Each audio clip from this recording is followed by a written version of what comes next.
Hari ini saya telah melakukan PDP berkenaan dengan tajuk asid dan base dan subtopiknya ialah tindak balas penetralan. Saya telah meminta pelajar-pelajar membuat satu penyiasatan tentang tindak balas penetralan, iaitu menentukan takat akhir, takat akhir bagi tindak balas penetralan dengan proses penitratan. Dan sebelum murid-murid melakukan eksperimen, saya telah menekankan beberapa kemahiran manipulatif berkenaan dengan cara mengendalikan pipet dan burette, serta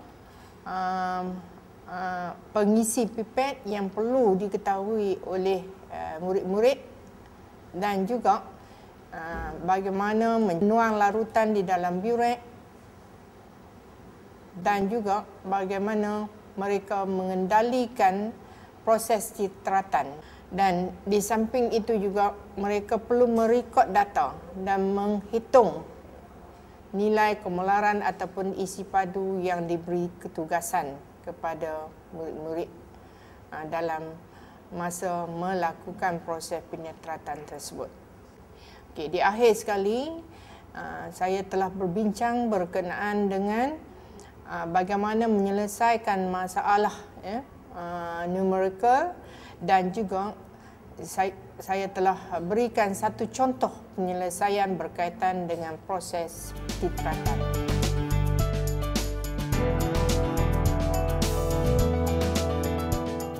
Jadi seterusnya kita akan lakukan eksperimen untuk menentukan takat akhir. Takat akhir bagi tindak balas penetralan. Jadi kita akan gunakan proses titratan. Okey, proses titratan. Jadi dalam kes ini saya akan perkenalkan kepada kamu beberapa alat, iaitu yang pertama sekali ialah burette. Jadi burette ni ni kita ada skala, kita ada pili sini, kita ada pili. Lepas tu dia ada isi padunya sampai 50, dan bacaan burette ni kita baca sampai 2 titik perpuluhan. Okey, 2 titik perpuluhan. Okey. Seterusnya kita akan tengok ini pipet. Okey, pipet, dan di sini ada pengisi pipet. Okey, pengisi pipet kamu cucukkan di sini, dan dia ada 3 butang butang di sini. Yang pertama di sini, yang ni, butang yang ini adalah untuk mengeluarkan angin. Okey, mengeluarkan angin. Okey, tekan di sini, picit gelembung ni. Okey, tekan, lepas tu kamu tekan untuk butang yang tengah ni. Yang tengah ni S, Okey, S ni kamu tekan, larutan akan masuk. Sekejap lagi saya akan tunjukkan. Dan bila kita nak keluarkan larutan, kamu tekan DE. Okey, di sini. Dan seterusnya dalam titratan juga kita gunakan penunjuk untuk menentukan takat akhir. Okey, untuk nak menentukan takat akhir. Okey, saya tunjuk kepada kamu bagaimana nak gunakan pipet. Okey. Okey, yang pertama kamu tekan butang yang atas sekali ni, yang ni, makna kita picitkan, kita masukkan angin, okey, untuk, lepas tu kamu masukkan dalam larutan yang kamu akan sukat, tekan butang ni. Okey, kamu tekan. Tapi kena hati-hati, jangan dia terlebih. Okey, sampai gelembung di sini.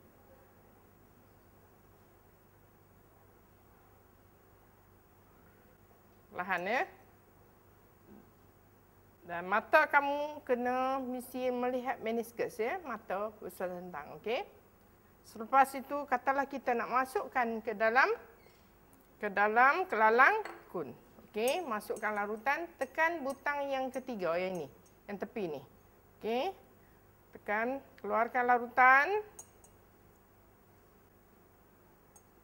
Okey, habis Dan yang penting sekali, kamu sentuhkan hujung ni pada pada kelelangkun. Sebab ada titik akhir lagi yang belum habis. Okey. Jadi kamu larutan yang kamu suka ni, lepas tu kamu akan masukkan penunjuk. Sekarang kita akan tuangkan larutan ke dalam burek, ya. Jadi pertama sekali kamu ambil kaki ritot, ya, dan apitkan, ya, ke kaki ritot.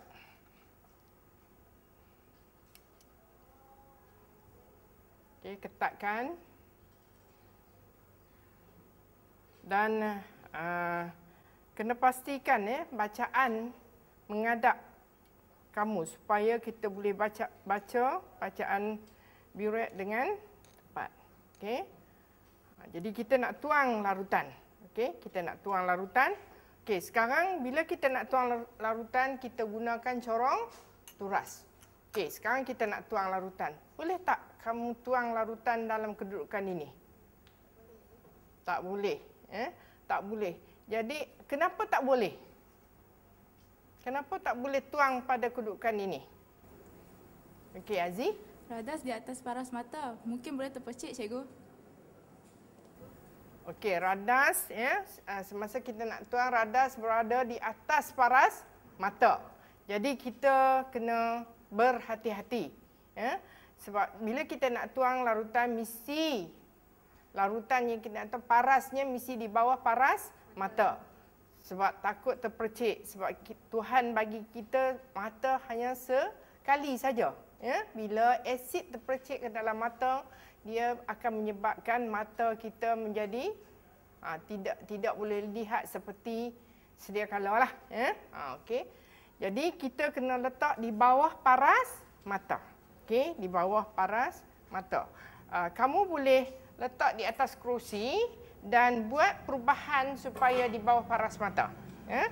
Kemungkinan kamu boleh buat perubahan di sini, apapun mesti di bawah paras mata. Okey? Bawah paras mata. Okey? Ataupun kalau kamu rendah, ya, letakkan di atas lantai. Okey? Kadang-kadang masih kerusi pun masih lagi tidak boleh kedudukan masih di atas mata lagi. Kalau saya tinggi, okey. Tapi kalau kamu rendah, makna kamu letak di atas lantai dan tuangkan larutan. Ya. Tuangkan larutan. Kita nak masukkan apa dalam burek? Asid hidroklorik. Okey, kamu nak masukkan asid hidroklorik. Okey. Jadi, gunakan rod kaca. Ya, gunakan rod kaca. Jadi kalau kamu tengok di sini, ya, yang pertama sekali pastikan pili itu ditutup. Okey, ditutup dan tuang menggunakan rod kaca. Kenapa kita perlu gunakan rod kaca? Supaya kita tidak bocor, ya. Ini kalau okey. Okey, selepas kamu tuang, kamu angkat semula, keluarkan, corong turas. Okey, keluarkan corong turas. Letak semula di atas meja. Okey. Okey, selepas letakkan di atas meja, lepas tu kamu buat perubahan pada kaki ritot. Okey. Dan keluarkan larutan, penuhkan di bahagian bawah, ya. Penuhkan di bahagian bawah. Ini cara kita pegang burek. Okey, kalau kamu menggunakan tangan kanan, makna kamu keluarkan larutan. Okey, penuh. Okey, sebegitu. Tangan macam tu. Jangan sekali-kali pegang macam ni. Tak boleh. Ini tekniknya salah. Okey, pegang macam ni, masukkan sini. Okey. Macam tu. Okey, teknik yang betul. Okey, keluarkan larutan. Nampak, Okey. Lepas tu barulah kita baca bacaan burek. Okey, mestilah mata kita bersentang dengan meniskus. Okey. Seterusnya kita akan lakukan titratan, ya. Jadi dalam proses titratan ini, asid hidroklorik kita masukkan ke dalam burek. Dan larutan natrium hidroksida kita telah masukkan di dalam kelalang kun. Jadi selepas itu kamu dikenaki menitis 2 ataupun 3 titis penunjuk ke dalam larutan natrium hidroksida. Selepas kamu akan dapati perubahan warna. Jadi sebagaimana yang kamu tahu, pada takat akhir ion hidroksida yang berada di dalam larutan natrium hidroksida ini telah dineutralkan oleh asid daripada biuret. Jadi bila neutral, semua akan membentuk molekul air. Okey, sekarang katalah kamu tidak ingat perubahan warna bagi sesuatu penunjuk. Bagaimana kamu nak tentukan dalam eksperimen ini? Okey, Alina. Masukkan 2 larutan dalam 2 tabung uji. Lepas tu? Titiskan penunjuk. Okey, masukkan penunjuk. Okey. Sebenarnya kita bukan setakat masukkan 2 tabung uji. Dalam 2 larutan dalam 2 tabung uji. Kita sebenarnya kena guna 3 larutan, iaitu natrium hidroksida, larutan asid hidroklorik dan juga air suling. Sebab pada takat akhir, makna warna pada takat akhir ialah warna bila mana ion hidroksida bertindak balas dengan ion hidrogen untuk membentuk molekul air.